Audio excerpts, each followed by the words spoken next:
without further ado, please welcome to the stage, it's Professor Jon Stone.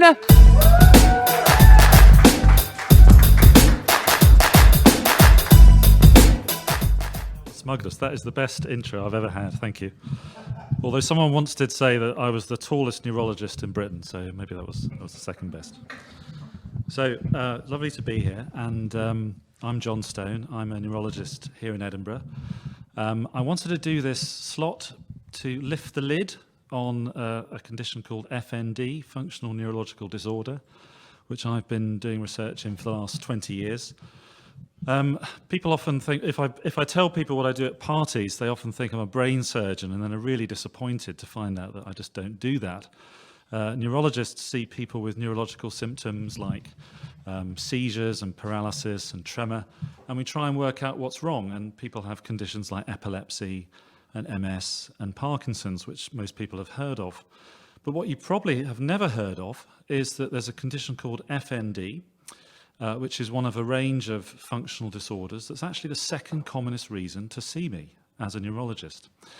And this is a condition that when I was training in the 90s, patients were routinely stigmatised, told there was nothing wrong with them. And that's why the slot was originally called Your Scan is Normal, Goodbye. These are patients who have all those neurological symptoms but don't have anything on the scan. So we're going to explore a bit about what they actually do have. And I thought we'd start with a clip of a patient called Rachel, and this is from a film that's on YouTube, so she's obviously given her permission. And so if we can run the clip. Rachel is a student in Edinburgh who developed weakness down her right side, went to see a neurologist, was told that she had this condition, but not really told anything about it. And I met her 9 months later. So this is me meeting her. In an ideal health service, all doctors and professionals would be actually made aware of this. We wouldn't be treated as though, not like we're faking, but almost like as though it's not real. And that doesn't really help us because we're thinking, oh, what's wrong with me? Hopefully you saw that. And Rachel, as you can see, is very disabled. If you saw her in the street, you would think she might have had a stroke or MS, and that indeed is exactly the experience that she was living with FND. She was very disabled. It was hard for her to leave her flat. And she has this condition that many people have not heard of. So what is it? We're dealing here with a condition which in the 19th century was actually called hysteria. I mean, that's just about the most stigmatized condition you can think of. And in the 20th century, it was commonly called conversion disorder or psychogenic, the idea being that these are symptoms arising somehow from the mind. And when I was training in neurology, I thought, well, this is, as I say, the patients were often ignored. They were called bogus by consultants that I was working for, but it just didn't seem right, because it was clear that they were disabled, it was clear they were not making up these symptoms, and many of them do not have psychological problems or have not had a recent stress. These things just happen. So where have we got to? I think what many of us in the field have realised is that, and we went back to knowledge actually from the 19th century, that helped us see that we could make these diagnoses clinically. And if we could run the second clip, this will show you what I mean. So there's a clip here showing me examining Rachel. You can see that her right leg is weak. And perhaps if I just let you see the clip, and I'll explain it afterwards. So can I just get you to push against my hand here? And we can see when we do that, you're stronger than I am, and I can't push that knee in. And then let's try and do the same thing with this knee. So stop me from pushing in, push out as strong as you can. But I'm winning there, pushing your knee in. Let's go back to this side. I want you to push out again as hard as you can. Really stop me, push, push, push, push, push. Now when we do that, we can see that actually what's happening over on the right side is that it's become much stronger and I can't push the knee in now. So it's brought out the automatic movement. Great. I should point out that I don't have a lounge bar pianist in my clinic. That was added on afterwards. But Rachel, what you saw in that clip, is that Rachel, when she's trying to move her right leg, she can't. The more she tries, the worse it gets. And this is a disorder of brain functioning, where the more someone tries to do something, the worse it gets. And so it's weak. But when I'm asking her to move her other leg, that produces an automatic movement.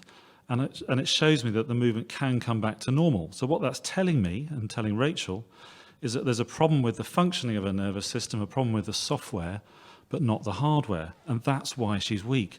That's why we can't see it on the scan, because it's not due to damage.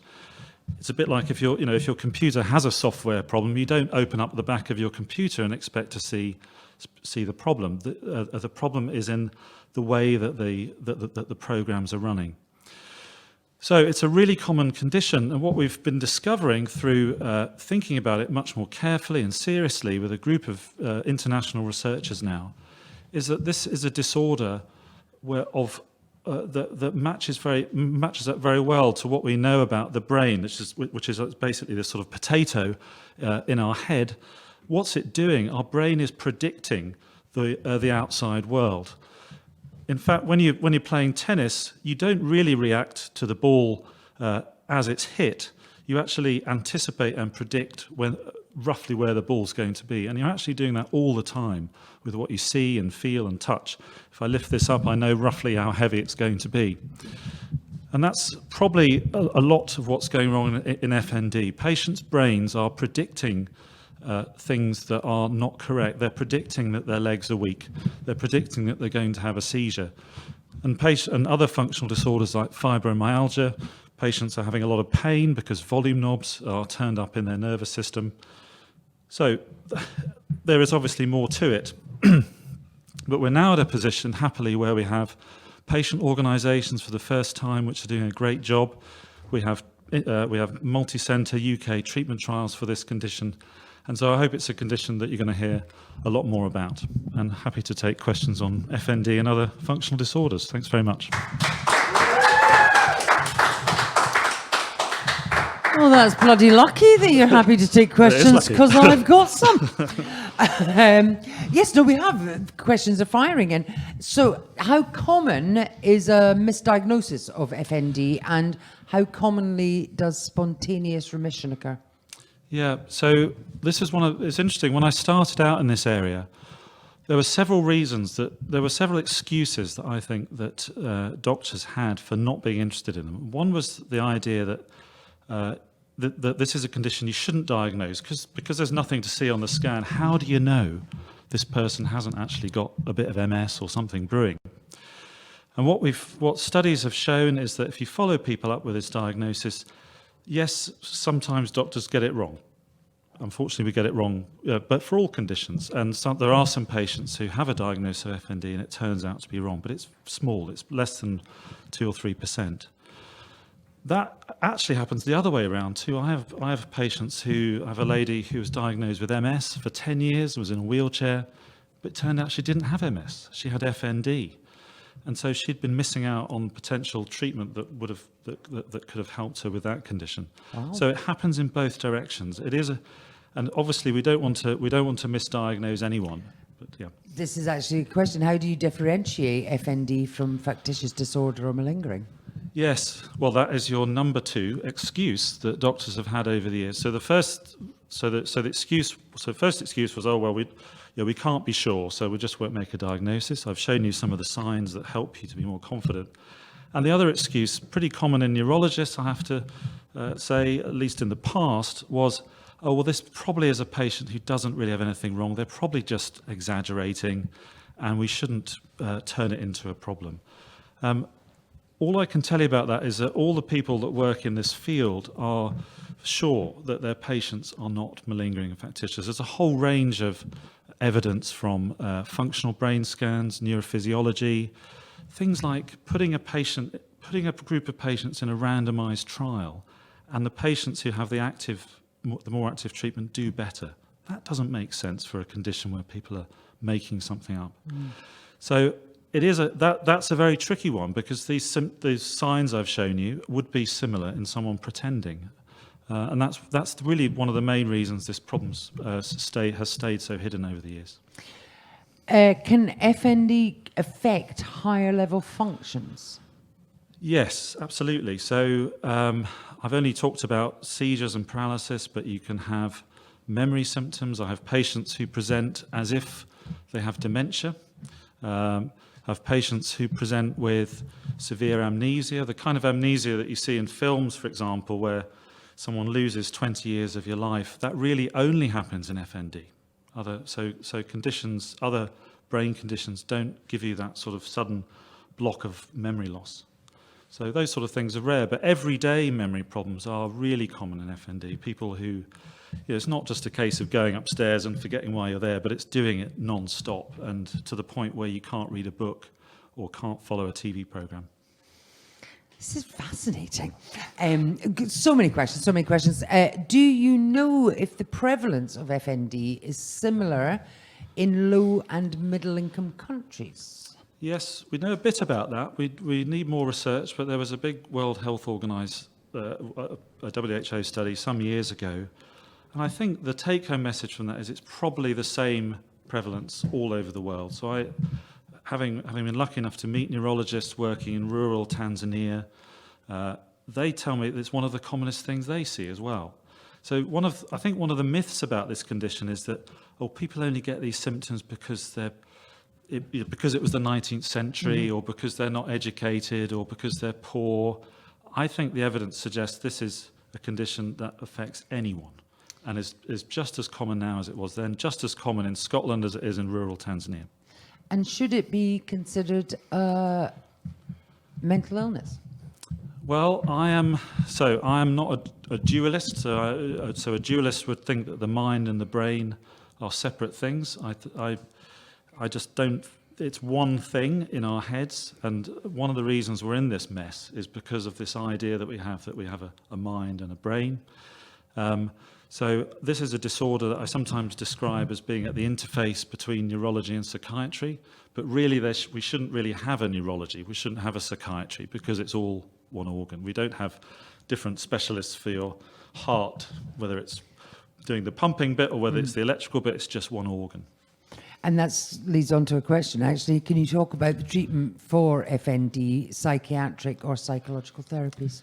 Yeah, so I think what most people in the field are talking about now is multidisciplinary treatment. So previously, if you were diagnosed with this 20, 30 years ago, you'd have been say that this is conversion disorder, this is a Freudian idea that you must have had some stressful event which you've converted into a physical symptom. Now, we don't want to that can sometimes be relevant, and psychological therapy and psychiatry is a mainstay, core part of many patients' treatment. But there are some patients who have not had those traumatic events. They haven't had a stressful event. They might have had a migraine or woken up with sleep paralysis, and that's how it started. And so treatment of physiotherapy, particularly directed at movements, is very promising. And it seems to be that we need a different treatment. So if you have a stroke, for example, it's quite helpful to get the person to think really hard about their leg when they're trying to get it working again. Whereas with FND, what I've shown you with Rachel, the more she tries to think about it, the worse it gets. Yeah. So you need to do something a bit different. But multidisciplinary treatment, physio and psychological. Another question. Is it common in children and young people? It's interesting with children because the youngest patients recorded with this are about 5, but that's pretty rare. You start to see it about 10, and it just gets more and more common through the teenage years. The peak for seizures is about 18, 19, and the peak for weakness and tremor is probably early 30s. So it's a condition throughout the lifespan. I have patients as well in their 60s, 70s, 80s with this condition. It does get less common. And it becomes a condition more equally in men and women after about the age of 55, whereas before then, it's very much more common in women still. Is it more common in women? Yeah. God, we get all the lot, so don't it's we? all women tonight. No, it is. It's very fanny heavy. Have I got another question here? Thanks to Rachel for allowing you to share For research purposes, always appreciative of people who take part and share for awareness and knowledge. Yes. Yes. Here, Rachel. I think it's really brave, actually, of patients to come out and tell their stories with this condition. When you think about the past and the names it's been called and the way it's been tarred, I'm always really impressed and grateful to patients that do that. And that is the thing. It's about stigma, isn't it? And about people's preconceptions about things. And how do we change that? And what are the best ways moving forward to try and destigmatize it? Yeah. Well, I think I hope that we will look back at this period of medicine and be a little bit ashamed, actually, that when people were ill, we were only interested if they were ill if we could see something on a test or a scan. And if you didn't have something on a test or scan, I think in the future we'll have scans that probably will help detect these illnesses better. But how is it, and is it really right that we are separating out people who've got disability where you can see something on a scan from the people with the same disability where you can't? What kind of judgment are we making? Why is it that we open a medical textbook and you get about 5 pages on functional disorders, even though it's about a third of what all doctors are doing? There's something very wrong there that really needs putting right. It's kind of human nature, isn't it? A little bit. We want to see, to be able to see, to identify, and therefore understand something. If we can see it, we can understand it. If we can't see it, then it makes it more difficult to understand. Yes. And another question is it estrogen related? Yeah, well, why is it more common in women? Yeah, good question. I don't think we know. There's lots of potential reasons for that. There could be different biological reasons. Could be controversial. I think there are I've said earlier that there are patients where they have had stressful things happen, including adverse experiences in childhood, which are about twice as common in women, and that potentially is one reason. So I don't think we've figured that out. There are other conditions in medicine, for example, like migraine and MS, for example, is three times more common in women. So I don't think it's just down to the obvious things. I think we've still got lots to find out. I'm a little bit nervous to ask the next questions because we might open a can of worms, but it's a little bit like, if one can cure cancer, we'd have found out earlier. It says, if it affected more men, would it have been believed earlier? Yeah, great question. It's a bloody great question. Great question. Tell you what. I think we actually have the answer to that, because what happened was before World War I, very few. It was very much considered almost entirely a disease of women. And it was called hysteria. Is that where hysteria came from? That's where hilarious. Hysteria, the wandering womb. Yeah. World War I came along, and you have thousands of men developing shell shock, and shell shock was lots of different symptoms, but one of the presentations that we know about is FND, and there are films of men, soldiers with that. That really changed the field, and people thought, oh, hang on a minute, actually men can get this, and they can get this big time. So, and people were a lot more interested in it for a period, but then it got shut down, and actually everyone was sort of, oh, let's just try not to think about that too hard, because that was a bit embarrassing, wasn't it? And so actually it had a weird effect that the whole research and interest in this just disappeared after that time, with that sort of epidemic of... Really? Yeah. So, and that may be something to do with the split between neurology and psychiatry as well, but yeah. Well, absolutely blooming fascinating. Thank you very much. That has been, it's great, Huge round of applause for Professor Jon Stone. Thank you very much. Thank you.